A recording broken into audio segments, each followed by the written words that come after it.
Rebonjour, re-salam alaikum wa rahmatullahi ta'ala barakatuh. Me voilà pour le deuxième volet.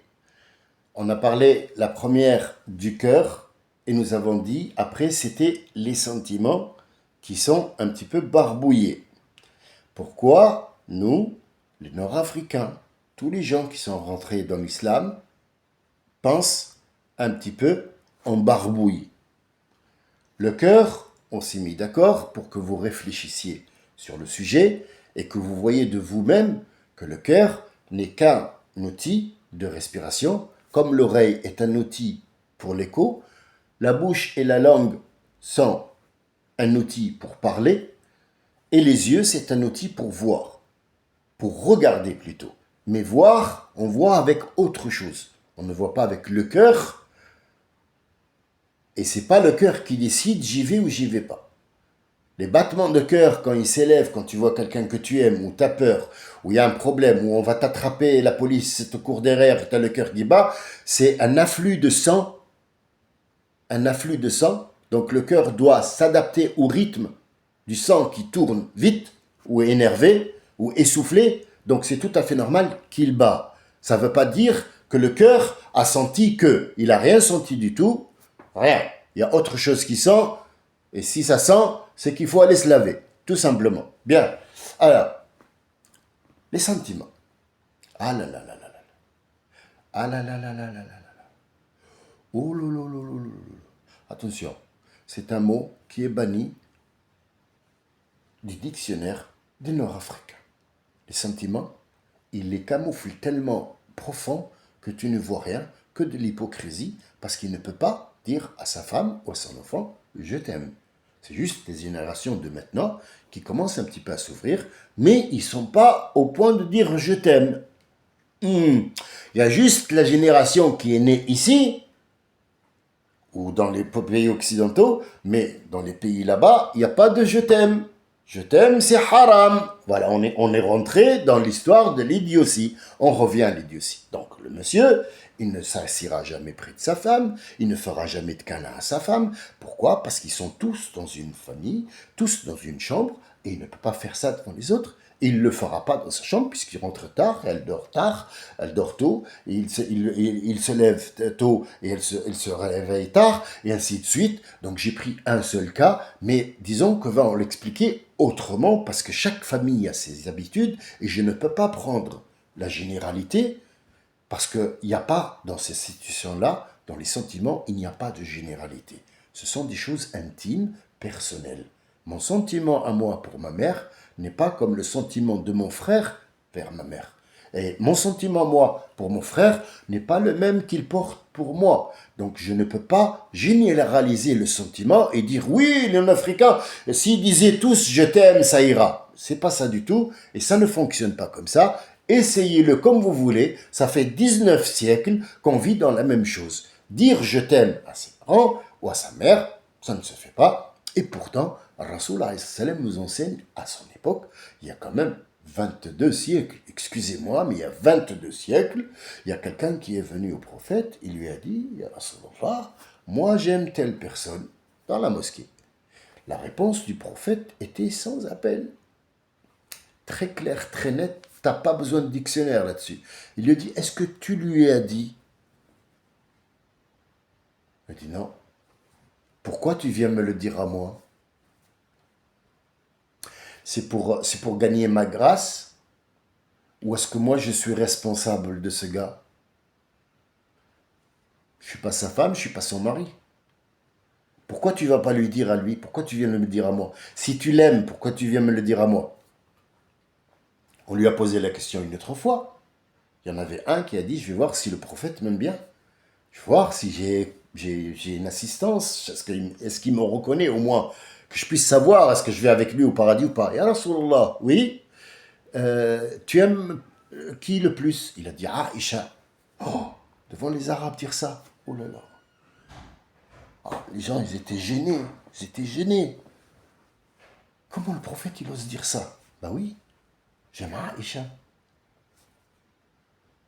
C'est pas que j'aime pas les autres, mais j'aime Aïcha le plus. Tu m'as posé la question, je te réponds. Il lui a dit après, il a dit Abou Bakr, son père. parce que c'est mon copain et parce que c'est le père de celle que j'aime.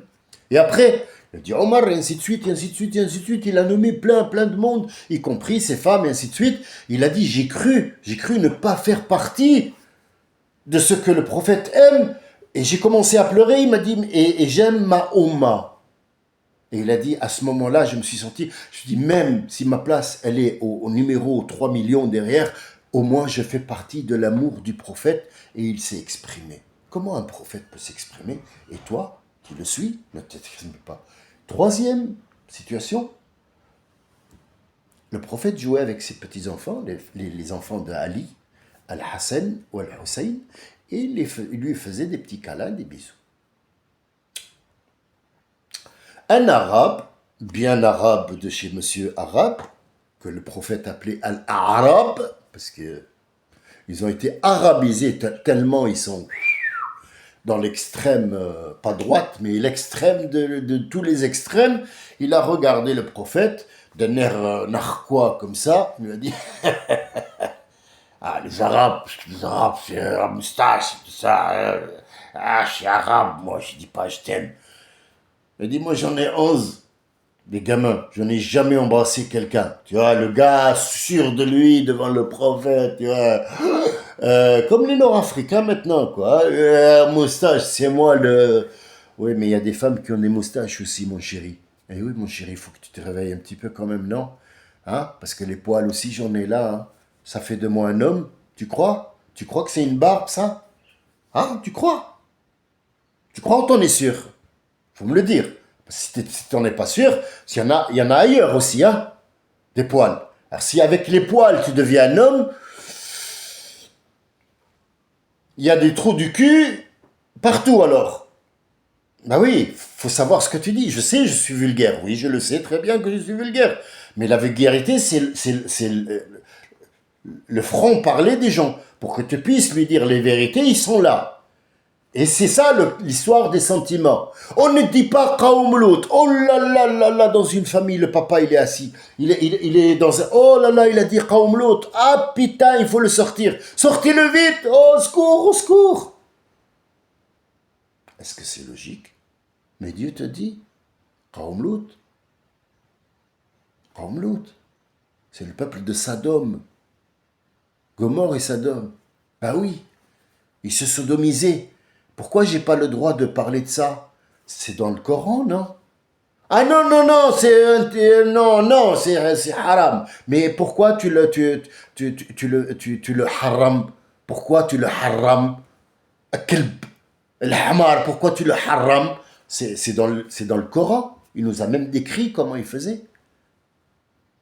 Donc là, le problème est grave. Il est très grave.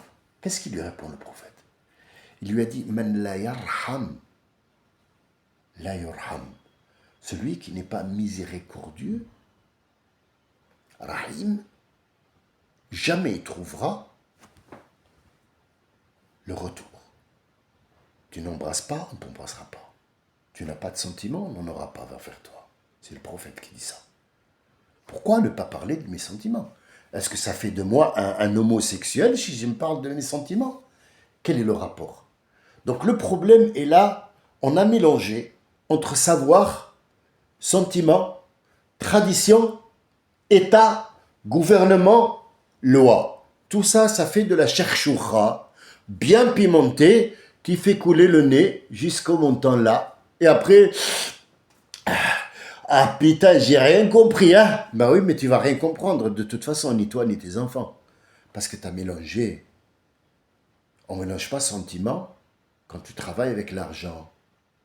Le plus long verset dans le Coran, il te dit, quand tu empruntes de l'argent, il faut 2 témoins, un qui écrit, et vous écrirez tout ce que vous avez vu, vous êtes témoin, vous êtes responsable de ce que vous avez fait, pour que ce monsieur, s'il ne rend pas l'argent, il sera ta. C'est la plus grande, la plus longue ayat verset dans le Coran, elle est dans le Baqara, c'est le verset le plus lent, je le répète parce que j'arrête pas de répéter que c'est important, dans le Coran, c'est le verset le plus lent, c'est celui où on emprunte de l'argent. On ne le fait pas sous le mur. Sous le mur, bah, c'est toi qui a été piégé et pris pour un con. Parce que demain, il va te dire, t'as un témoin. Moi, tu m'as pas prêté de l'argent. Ça fait quoi? T'as mélangé sentiment avec emprunt. Ça a donné de la merde. Et c'est ce qu'on vit. C'est dans la merde dans laquelle on vit maintenant. On n'a plus confiance l'un envers l'autre. On ne peut plus faire confiance à quelqu'un qui nous apporte même une information. On n'est pas... Non, j'y crois pas trop à ton histoire parce que tu es nord-africain. Non. Tout ça parce qu'on mélange sentiments.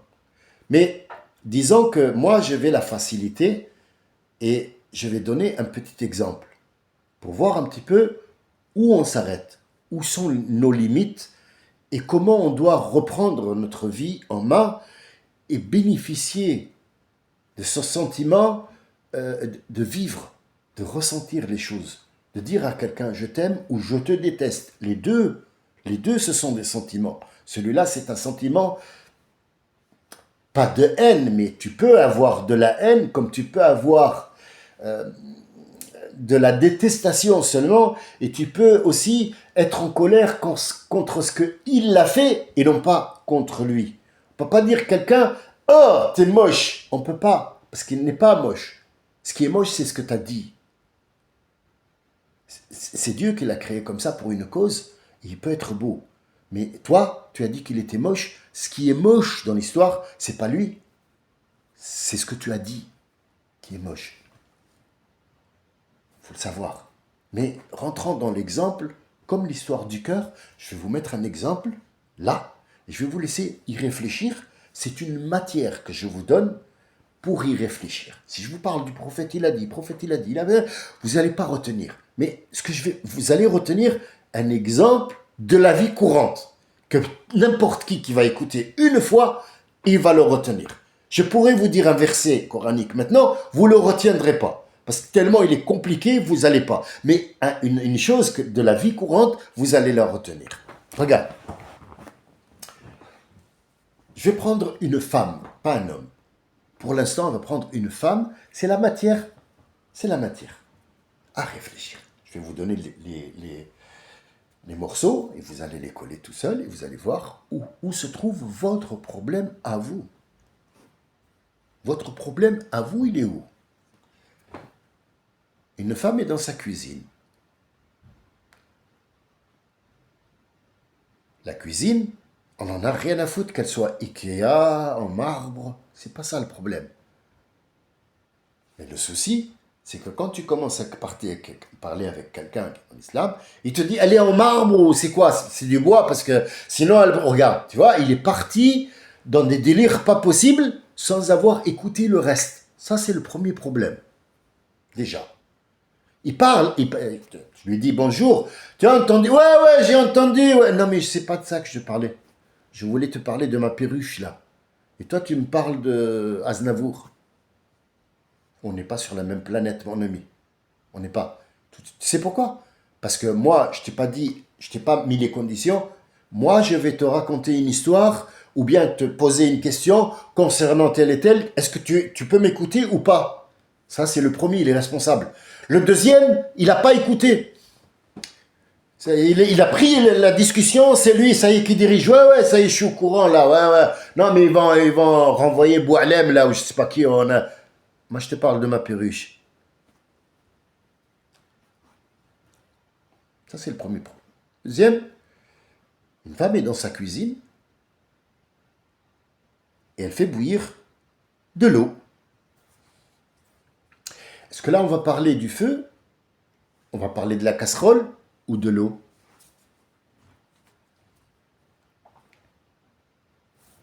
Ni de l'un, ni de l'autre, ni du troisième. Loin du feu, loin de la casserole, loin du gaz.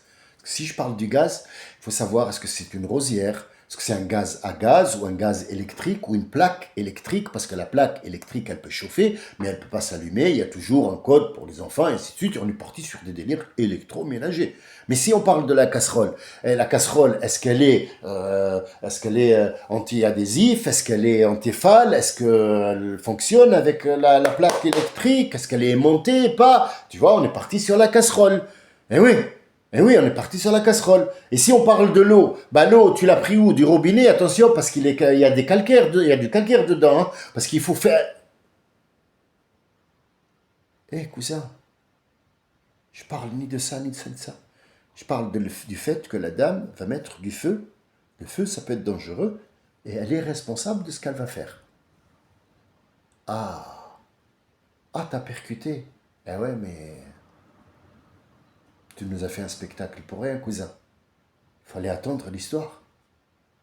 Le feu? Ah, elle va mettre le feu. D'accord. Donc elle est responsable. Elle doit être devant sa casserole jusqu'à ce qu'elle termine, puis elle éteint le gaz puisqu'elle est responsable dans la maison, dans sa cuisine. Pourquoi j'ai choisi la femme? Parce que soi-disant l'homme ne rentre pas dans la cuisine. D'accord, madame, montre-nous que tu es responsable. Cette dame, elle a 3 enfants. Un grand, un moyen et un tout petit. Donc cette dame, elle est prise par la maison. Il ne faut pas qu'elle reste devant la casserole parce qu'il y a des choses à faire. Il y a les vêtements du grand, il y a les vêtements de changer la couche au petit, il y a aussi faire les lits, le ménage, tout ce qu'ils ont fait le bordel. Donc elle va dire au grand que elle a estimé grand de prendre soin de la casserole sur le feu jusqu'à ce qu'elle elle va chercher le linge. Le jeune est parti sur son téléphone, on va parler en 2025, il a sa manette, il est branché sur son téléphone ou son jeu, lui a dit la casserole, ouais, d'accord, mais il est sur son jeu.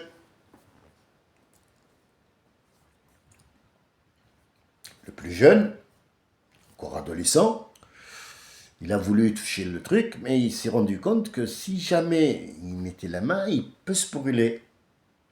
Donc il va passer son chemin, puisqu'il n'est ni responsable, il n'a pas eu à prendre la responsabilité de la casserole, puisque il est ni le grand, ni la maman, ni responsable de quoi que ce soit. Il est adolescent et il pense à ces trucs-là, à ces machins. Le tout petit, il vient, il balance la casserole, l'eau tombe dessus, il est brûlé. Qu'est-ce qui a brûlé ici, c'est la question. Qui a brûlé ici? Bien sûr, vous allez me dire le petit garçon qui a brûlé. Bah oui, la casserole, c'est elle qui a brûlé, 2e degré à l'hôpital. Non. C'est le cœur de la maman qui a brûlé. Bah oui. C'est ses sentiments d'amour qui ont brûlé pour son enfant. Mais est-ce qu'elle a le droit? Là, moi, je suis le juge. Je vais juger la femme pour ses sentiments ou pour sa responsabilité. Qui est responsable de ce dégât? Ouais, c'est le grand. Le grand? Non, il n'est pas adulte encore. Tu lui as acheté une manette, c'est toi qui lui as acheté une manette. Et c'est toi qui lui as pas appris quand il était petit. Viens, petit garçon, viens, je te dis. Car ça, c'est une responsabilité. T'as vu le feu? Oh, il brûle, la casserole, il faut pas. T'as fait ça? Non. Qu'est-ce que t'as fait alors? Ben, je lui ai acheté une manette parce que, ouais, au lieu qu'il sorte dans la rue. Ah, au lieu qu'il sorte dans la rue, tu lui as acheté une manette de jeu et tu l'as mis devant.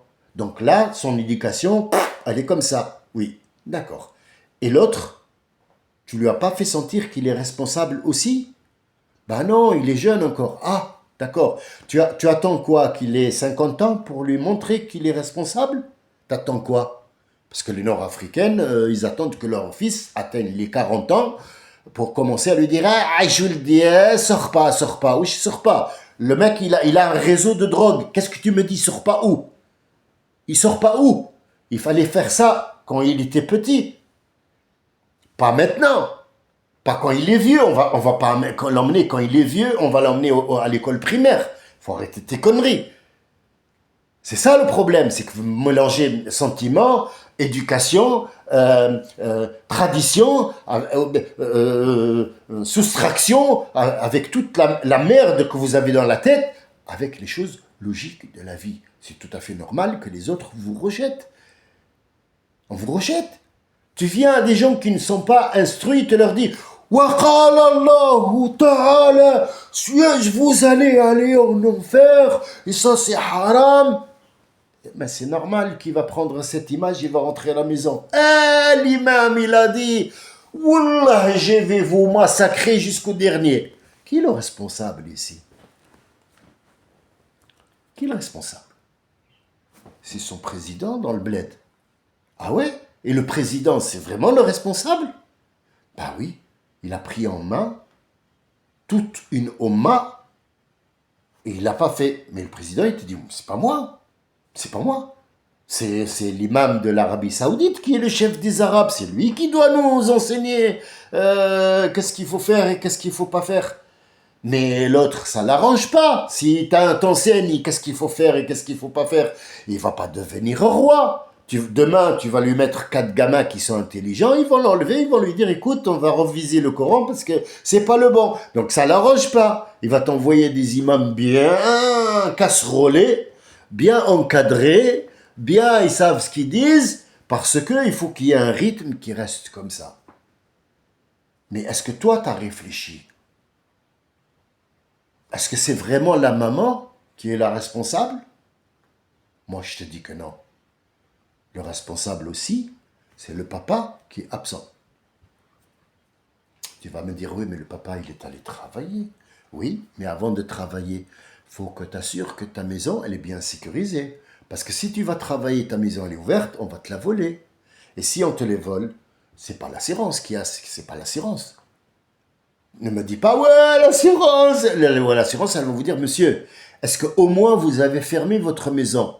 Non, là, j'ai oublié, je suis allé travailler comme ça, et je suis arrivé sur le chantier, et je te raconte pas, tu sais, le ciment, là. Le ciment, il est un peu bizarre comme ça. Ah, comme ça, il colle pas, ou là, je sais pas. Ouais, je l'ai dit à Hafid, il a dit à Merez, mais je pense qu'on va changer, on va faire du plâtre.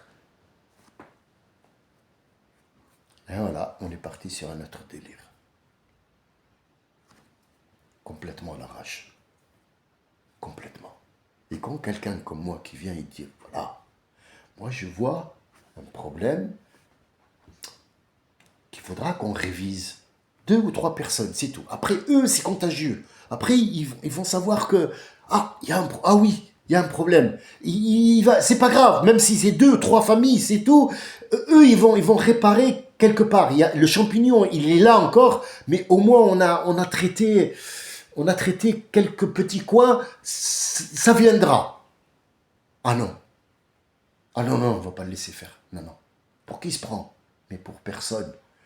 Je te dis qu'il ne faut pas mélanger entre sentiments et conneries. La religion, ce n'est pas les sentiments.